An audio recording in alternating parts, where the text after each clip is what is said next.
Et ben c'est parti. On est parti en tout cas pour que je vous présente comment bien gérer son budget avant d'investir, qui est des choses la plus importante qui soit avant d'investir en bourse. C'est une des bases que vous devez savoir absolument. D'accord? Donc je vais vous présenter étape par étape. Je vais essayer de ne pas être trop long parce que c'est un peu le but de cette vidéo. On va essayer d'être simpliste et de pouvoir faire étape par étape. Voilà. Si vous n'êtes pas concerné sur le budget, si vous savez très bien le gérer, vous pouvez passer la vidéo à la suivante. Ça sera la playlist. Voilà, il y aura une playlist, normalement, vous verrez, c'est la base avant d'investir. Vous verrez. Je ne sais pas quel titre que j'aurais présenté, mais vous pouvez passer à la vidéo suivante. Voilà, si vous n'êtes pas de concerné. Je vais vous poser une question très importante. Est-ce que vous dépensez plus que vous gagnez? D'accord? Donc ça, c'est une des plus grosses erreurs que beaucoup de personnes ne s'en rendent pas compte. Après, c'est normal. Euh, Savoir gérer un budget, c'est pas donné à tout le monde. Voilà. Vous n'avez pas eu les outils, vous n'avez pas eu tout ça. Et même à l'école, on vous apprenait pas comment gérer un budget. À part vos parents, ça dépendait de l'éducation, ça dépendait aussi avec qui vous avez été avec vos parents. Est-ce qu'ils géraient bien votre budget? Est-ce qu'ils vous l'ont appris aussi? Et ça, c'est une des choses les plus importantes, d'accord? Et c'est quelque chose que vous devez absolument apprendre, d'accord? C'est une question. Si oui, vous dépensez plus ce que vous gagnez, là, faudra faire un budget. Si c'est pas le cas, mais que vous savez pas trop ce qui rentre, d'accord? Il faut quand même que vous regardez jusqu'au bout la vidéo. Si vous savez gérer un budget, vous pouvez passer à la suite de la vidéo, d'accord? Vous n'êtes pas obligé de rester jusqu'au bout. Mais après, par curiosité, je vous le recommande quand même de regarder. Donc, pourquoi gérer son budget? D'accord? Donc, pour éviter, bien sûr, les surendettements, mieux préparer ses projets. Et il y a une statistique qui le prouve d'ailleurs aujourd'hui. Il y a 35% des Français qui le déclarent d'avoir des difficultés financières pour boucler leur fin de mois. Et c'est vrai que ça, c'est compliqué, d'accord? Et grâce à ce budget, ça vous évitera d'avoir des problématiques. Tout dépend aussi de votre situation, si vous avez des enfants, si vous avez une vie de famille, etc. Mais vous en faites pas, on va en parler. On va en parler, d'accord? Donc, restez bien jusqu'à la fin. Alors, les 4 étapes clés pour bien gérer son budget, il faut noter toutes ces sources de revenus. Si vous avez des sources de revenus, je sais pas, de l'immobilier locatif ou des primes, peu importe, si vous savez les primes, si vous recevez de la CAF, si vous recevez plusieurs revenus différents, est-ce que si vous êtes entrepreneur aussi, voilà, ça peut varier en fonction des profils, d'accord? Donc surtout, faites un total, d'accord? Je vais vous expliquer juste après, d'accord? Identifiez et classez toutes ces dépenses fixes et variables, d'accord? Donc qu'est-ce que ça veut dire exactement?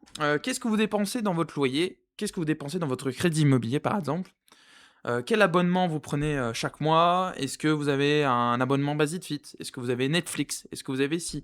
Est-ce que vous avez ça? D'accord? Il faudra le savoir et traquer les dépenses que vous faites chaque mois. D'accord? Ça, c'est le plus important aussi. Comparer les revenus et les dépenses chaque mois. Bien sûr, en comparaison, des fois, vous allez payer l'électricité au trimestre. Des fois, vous allez payer plus cher, je sais pas, un tel ou tel abonnement le mois prochain ou un tel ou tel trimestre. Ça peut dépendre. Et aussi, la quatrième, ajuster ses dépenses pour garder un solde positif. Et oui, parce que c'est le but du budget. Si on n'a pas d'argent qui nous reste à la fin du mois, eh ben, on ne peut pas investir et épargner. D'accord? Donc ça, c'est une des plus importantes. D'accord? Donc les pièges les plus courantes. D'accord? Ce que je vois le plus souvent, c'est ne pas traquer ses dépenses. Et c'est ce que je viens de vous dire depuis le début de cette vidéo. Et aussi, c'est de sous-estimer ces petites dépenses qui sont toutes idiotes. Mais vous allez voir qu'en fait, ça va vous ruiner secrètement. Voilà. Et s'endetter pour ses achats impulsifs, donc tout ce qui est les crédits à la consommation, ça faut absolument éviter. D'accord? Je ne vous le recommande pas absolument. Si vous voulez, dans une autre vidéo, on en parlera, mais c'est pas le sujet de cette vidéo. Et il y a aussi les fameux paiements en 3 fois, d'accord? Ce qu'il faut absolument éviter. Je vous en parlerai dans une autre vidéo, mais vous allez comprendre quand je vous en parlerai une autre fois. Ne pas prévoir d'économie pour les imprévus, d'accord? Tout ce qui est, par exemple, le carburant, tout ce qui est problème voiture, tout ce qui est problème avec votre maison, ma machine à laver a un problème, par exemple. Ça peut être ces exemples-là. Et bah, c'est épargne de précaution va vous servir, d'accord? Si vous n'avez pas cette épargne de précaution, ça va avoir des confluences sur votre budget, ce qui est assez logique. Mais on va revenir sur une autre vidéo, d'accord? Donc, alors, pour les conseils pratiques, je vais vous montrer des conseils simples, d'accord? Comment faire votre finance, comment gérer vos dépenses. Vous allez voir, c'est assez facile, d'accord? Vous allez voir, vous allez prendre votre budget, combien vous gagnez. Je vais vous expliquer juste après. Je vais vous mettre des cas pratiques. Vous allez voir, c'est vraiment pas compliqué. Voilà. C'est pas compliqué si vous suivez la vidéo jusqu'à la lettre. Vous allez voir, c'est pas compliqué. Ok? Donc, alors, il y a plusieurs solutions. La première que je recommanderais absolument, c'est de télécharger Notion, par exemple, sur votre ordinateur ou sur votre téléphone aussi. Alors, attendez, tac. Voilà, donc Notion. Il faudra le télécharger, vous avez juste à le taper sur Google. Je vous mettrai le lien dans la description, bien évidemment. Donc, je vous mettrai ceci en description, d'accord? C'est la gestion financière. Donc, c'est un template gratuit où vous pourrez mettre votre loyer, vous pourrez mettre votre forfait téléphonique, vous pourrez mettre votre forfait internet, votre assurance, votre essence, etc., etc., etc. Et bien évidemment, avant, vous devez faire le total des dépenses, d'accord? Que je vous expliquerai juste après, ok?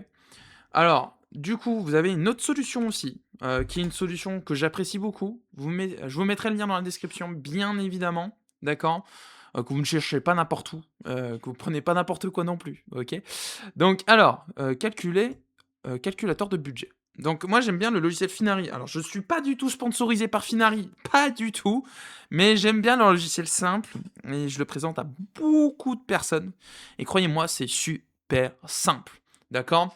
Vous pouvez le faire avec ce logiciel, ou sinon, vous le faites sur une feuille, exactement comme on va faire. Vous avez juste à prendre un petit cahier, vous faites pareil, d'accord? Donc, imaginez-vous, d'accord? J'ai, par exemple, 2 000 € par mois, ok? Par exemple, je prends cet exemple. Donc, on va le faire étape par étape. Vous pouvez le faire avec Notion, si vous voulez. Vous pouvez le faire avec Finari, d'accord? Moi, je le fais avec Finari parce que c'est le plus simple, ok? Je ne pense pas que vous pouvez le faire sur téléphone, je ne pense pas. Peut-être avec le logiciel si vous le téléchargez, mais je ne pense pas. C'est mieux de le faire sur ordinateur. Après, vous pouvez le faire sur un papier, d'accord? Donc, imaginez-vous, on a 2 000 € par mois, voilà. Vous tout seul, voilà, qui est célibataire, par exemple. Vous pouvez le faire aussi si vous avez 2 salaires. Voilà, vous pouvez mettre le salaire de votre femme, si vous voulez. Ok? Donc, au niveau des investissements, donc ça, on va pas s'attarder là-dessus, d'accord? Donc là, je vais les retirer. On va s'attarder aux dépenses directes, d'accord? Et les investissements et les épargnes, on verra jusqu'à la fin ce qui va nous rester. À peu près en moyenne, le loyer, généralement, il est à 600 €, ou ça peut dépendre du crédit immobilier. Des fois, c'est à 800, ça peut dépendre. Si vous êtes. Mais généralement, tout seul célibataire, généralement, il n'y a pas de souci là-dessus. Donc, il y a 120 € de charge. Donc, c'est tout ce qui est électricité, tout ce qui est eau, etc. Donc, ça reste assez basique. Vous pourrez mettre d'autres dépenses, bien évidemment, tout ce qui est charges de copropriété aussi, tout ce qui est dépenses, par exemple, des poubelles, etc. Vous pouvez mettre ça par rapport à votre logement, vous pouvez rajouter. La taxe foncière aussi, vous pouvez rajouter, d'accord? La taxe foncière, voilà, parce que la taxe foncière, pour ceux qui ont un crédit immobilier, qui ont une propriété, une résidence principale, ok? Pour les vies quotidiennes, donc pour les courses, 300 €, ça me reste faisable. Avec 100 € de restaurant, ça reste faisable aussi. Ok. Vous pouvez rajouter bien sûr d'autres dépenses derrière, etc. Où il y a plus de dépenses, d'accord? Vous pouvez mettre. Il y a énormément de choses, par exemple le carburant, par exemple le crédit voiture. Le crédit voiture. Ça, ce qui arrive très souvent par beaucoup de personnes. Donc je mets 300 €, voilà, ça reste dans la moyenne à peu près. Ça dépend du crédit voiture que vous avez. Tout dépend mais il faut vraiment bien traquer les dépenses que vous avez, d'accord? Votre vie quotidienne. Le carburant, voilà, le carburant par exemple aussi. Voilà, par exemple, le carburant, en moyenne, on est sur du 100 € à peu près. Ça dépend des personnes. Des fois, c'est 150, des fois, c'est plus, ou des fois, c'est moins.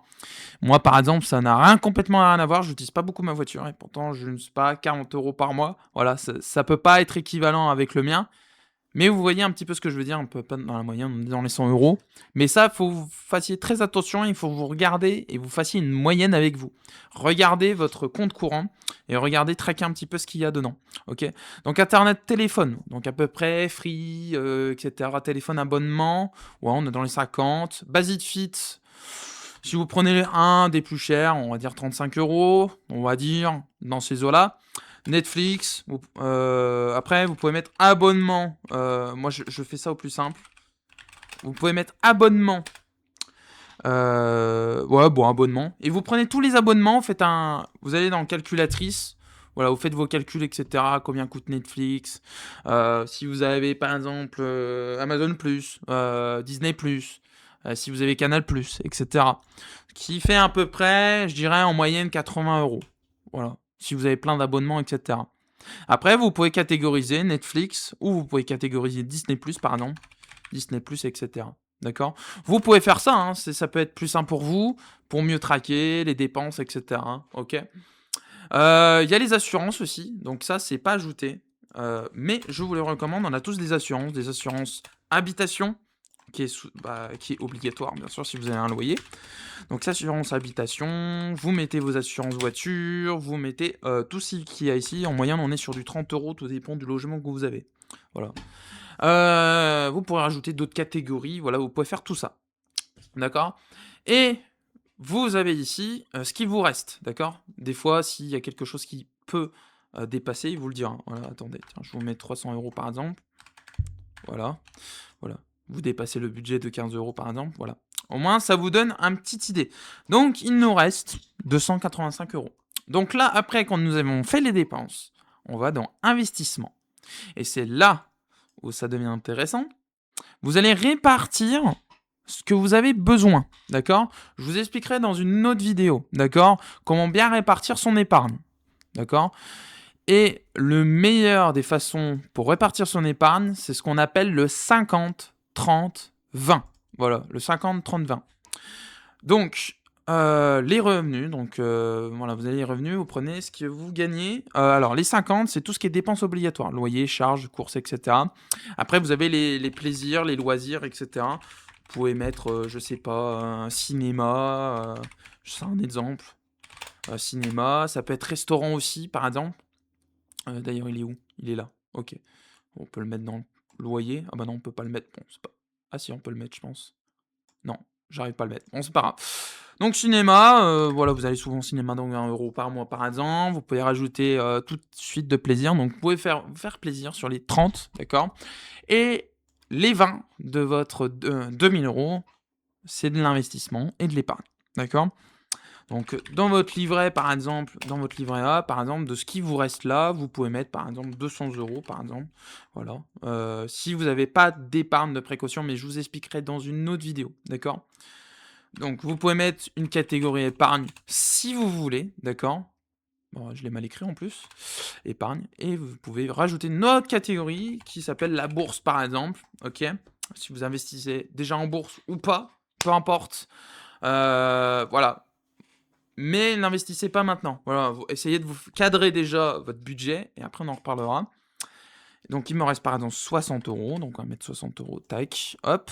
Et on va mettre. Ah bah non, c'est même pas ça. On va mettre bourse, PEA par exemple, je sais pas un exemple. Le compte titre ou le PEA.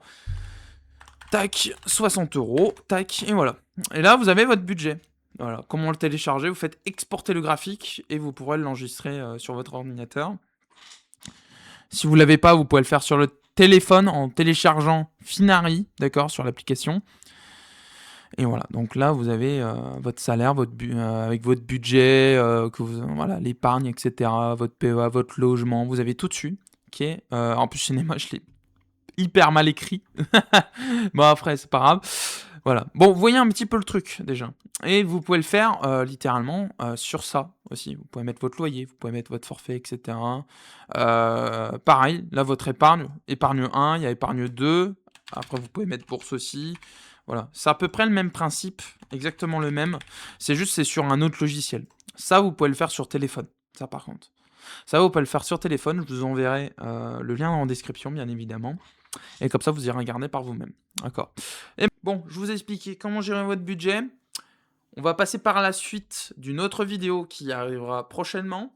J'espère qu'en tout cas, elle vous aura plu. N'hésitez pas à me dire votre avis en commentaire si ça a été bien simplifié, que ça a été simple et qu'elle vous a plu aussi, bien évidemment. N'hésitez pas à donner votre avis en commentaire, je serai prenant. Donc allez, je vous laisse, merci à vous et je vous dis à la prochaine. Salut tout le monde.